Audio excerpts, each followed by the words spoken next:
My name is Sandra Ferreira Molina, and I'm the Deputy CEO for Latinos for Educational Advocacy and Diversity. We are here today representing our community in Danbury. We are exhausted of asking for educational opportunities. We have come to advocate and use our First Amendment rights to make sure that we are heard and that our families in Danbury deserve educational opportunities. We need to bring our charter school to Danbury in order for our families to have that choice. We also want to announce that on May 1st, we're going to have a march through Main Street, Danbury, to protest the 4 delegates from Danbury that have blocked our school since 2018. So the community, after 5 years of doing everything that was asked by the State Department of Education, and after having our charter approved October 3rd, 2018, we now have 5 years continuously being ignored. A couple of weeks ago, the delegation, Julie Kushner, Godfrey, Keneth Gucker, and Allie-Brennan actually took us out of the draft budget, exacerbating, right, what we're going through. So we thought we finally had this year that we were able to open our school right on Main Street, and the misinformation campaign just continues, the blockage continues. These legislators are now fighting their own party leaders, and at the end of the day, we don't think this is something that helps anyone. We ask the leadership in Hartford, including the governor, to intervene. There has to be an adult in the room that tells these legislators, you should not block a state school that's been approved almost 5 years ago. How many years are we going to be left without any funding? Thousands of parents signed a petition that was ignored. We came to Hartford over 40 times every single Wednesday in every single legislative session since 2018, and everything has been to no avail. There is no compromise. There's nothing we can possibly do. So we are, as Sandra said, we are going to exercise our First Amendment right. We are going to march to the streets. We're going to become more vocal and more organized, because I think we have been now tired of what has been happening.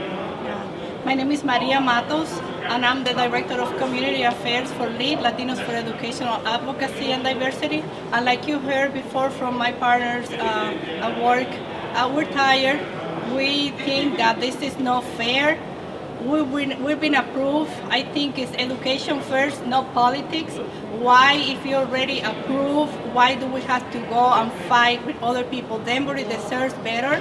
Everybody knows that the schools in Danbury are overcrowded, and everybody also knows that the majority or the big part of the population of Danbury is a population that the underserved. People that doesn't have the money to pay for public schools, or they don't have the opportunity to get on the magnet or other type of schools. So they have to go and just be in whatever is there for them. What about you have the choice? We're here for educational choices, and like I have always said, why one and not all?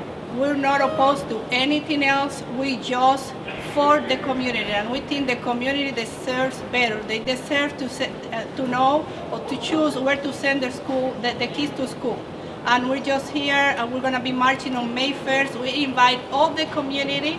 If you have kids, if you have parents, if you were ever part of the schools in Danbury, you know that we need more choices. You know that the schools are overcrowded. You know that we deserve better. So please be with us, 358 Main Street, 12 o'clock. Yeah. We're going to be meeting there, and then we're going to start marching all Main Street. So we wait for you. We're going to be there. Please support your community. Thank you.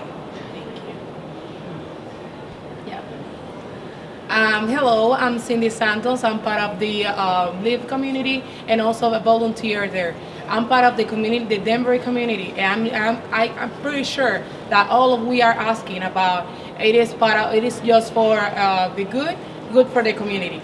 So I hope you can join us on May 1st, the Sunday, May 1st, in 358, which we're going to be there. So I hope you can join us, and also just walk with us. Yes, you're right. Walk with us. Walk with your people. Walk with the community. Mm-hmm. Do it for the kids. Do it for the families. Do it for everybody. You're gonna have a neighborhood school. You can walk to the school. I mean, just the fact that you can choose why you have to be just wherever is choose for you. Who knows better than you? A lot of people are saying that they know better than you. That's not true. If you're not part, if you haven't lived what I have lived, I'm an immigrant, and I know what it means. I know what it means to leave your country and get to another country and just be told wherever you're going to send your kids to school. What about you have the choice? You can tell my kids are going to the public school, or the traditional public school, or they're going to the charter public school. Charter schools are public, by the way. We want to make sure that you understand that. Charter schools are public schools, and you have the choice to have a neighborhood public charter school right on Main Street, 358 Main Street. Go visit us.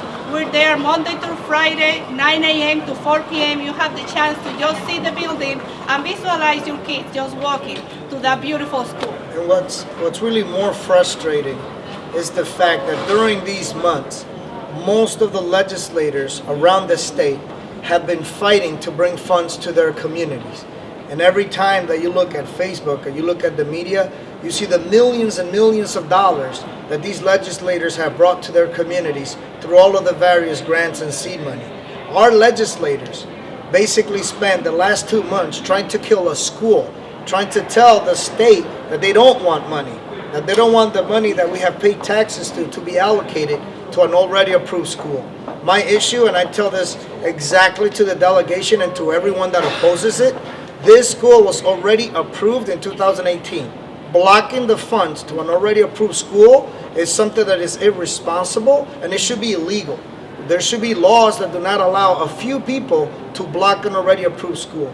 The State Department of Education has an extensive application process, and they vetted and went through all of the arguments that now they spend so much time misinforming our community.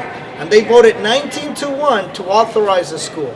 The fact that indefinitely, led by Julie Kushner and Bob Godfrey, we are going to be blocked for the foreseeable future, it's something that in our minds and in the leadership in Hartford just makes no sense. And unless we have all of the community united, unless we bring all voices together, they're going to continue to get away with this because most people don't know. What we're going to do from day on, every minute, is let everybody know what these legislators have been up to, how come they have spent so much of their bandwidth and their time blocking a school instead of getting more resources for a city that needs it.